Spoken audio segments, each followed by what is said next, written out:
As you are probably well aware, we are less than a month away from the biggest gaming event of the year, the Electronic Entertainment Expo, or E3 for short. To celebrate, we're coming out with a series of videos up to and at the event.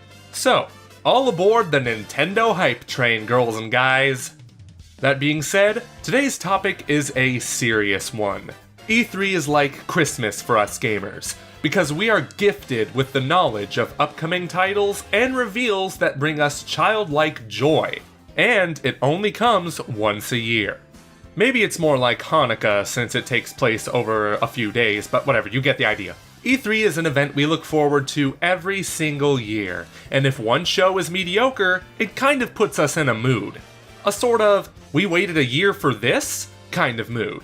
It's one thing to have a bland E3, but it's a whole other thing entirely when it's spoiled for us. Most of the enjoyment that comes out of E3 are the surprises, the games we didn't see coming, the Kingdom Hearts 3s, the Metroid Prime 4s, the Xbox One backwards compatibilities, all of these moments, priceless. Now could you imagine if they were leaked beforehand? You know what we're talking about. Those people on 4chan, Reddit, Twitter, all of them who have insider knowledge and use it to spoil the surprise for the rest of us. It'd be like if we got the script for Avengers Infinity War before the film came out and posted a tweet saying Thanos killed the Flash. Can you imagine how scummy that would be? That comparison would have worked better with a real spoiler, but you get what we mean. Case in point, the announcements for games like Mario Rabbids Kingdom Battle and the Smash Bros. Characters Shulk, Roy, and Ryu were all diminished thanks to them being leaked before their initial announcement.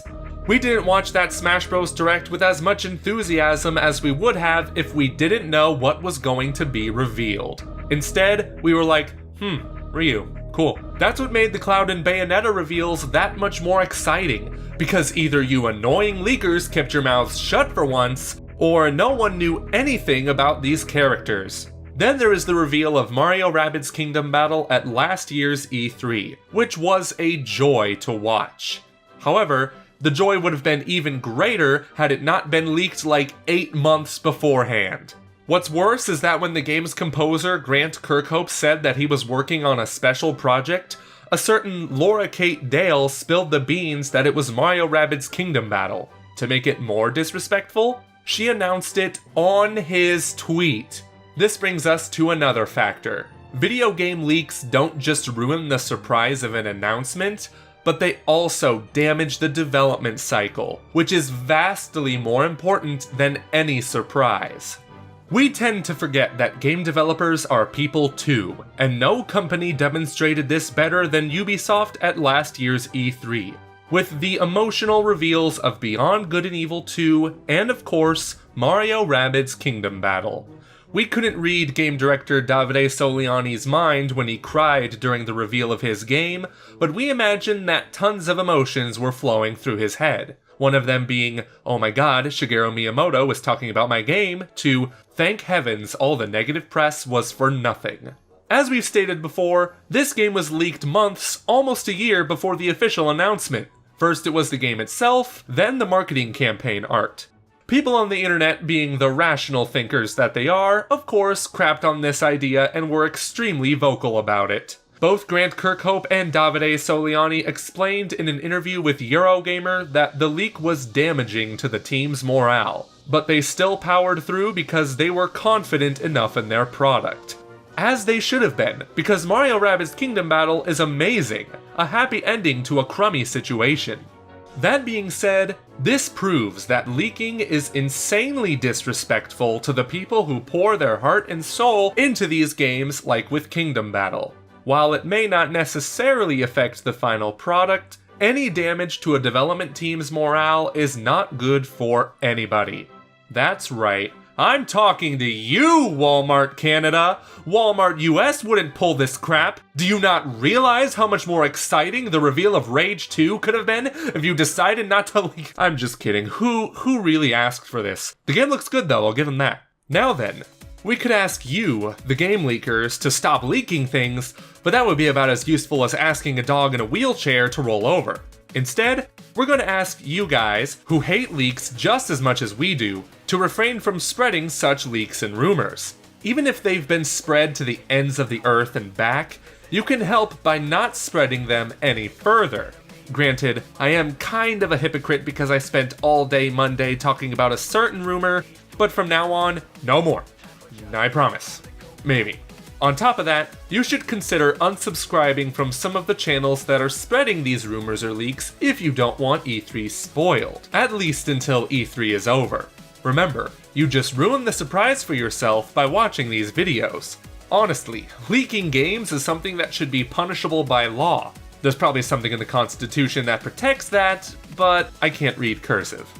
However, do take into account that not everything is true. Unless it's a video like with the Roy and Ryu situation, take all rumors and leaks with a grain of salt. We recently said to imagine if Metroid Prime 4 wasn't leaked beforehand, when in truth it totally was, though we remained skeptical because we didn't know if it was possible. Still, this E3 is going to be a huge one for Nintendo. We already know about Super Smash Bros. Switch, Metroid Prime 4, Pokemon, Yoshi, Fire Emblem, and Bayonetta 3. Some of these games are not going to come out this year, leaving a slew of unannounced titles to be revealed and released for the latter half of 2018. There is a reason why the Nintendo Switch's first half of the year was so lackluster. It's because they're saving up for an E3 of epic proportions. This is why we will not be sharing any rumors or leaks that aren't revealed by Nintendo themselves, with the exception of tomorrow's episode of Inside Pokemon Switch, where we will cover some of the rumors and leaks surrounding this game.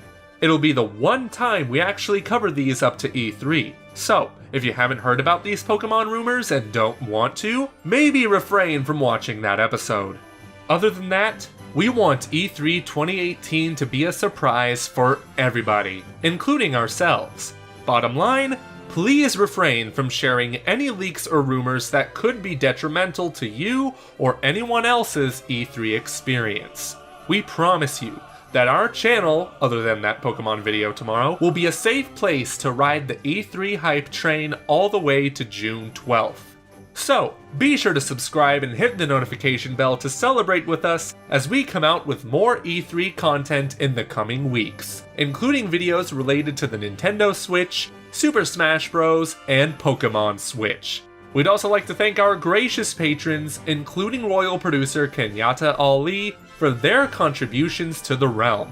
If you want to support us financially in exchange for some sweet content and merch, then visit patreon.com/commonrealm. In the meantime, girls and guys, this has been the Commonwealth Realm, and all aboard the E3 hype train.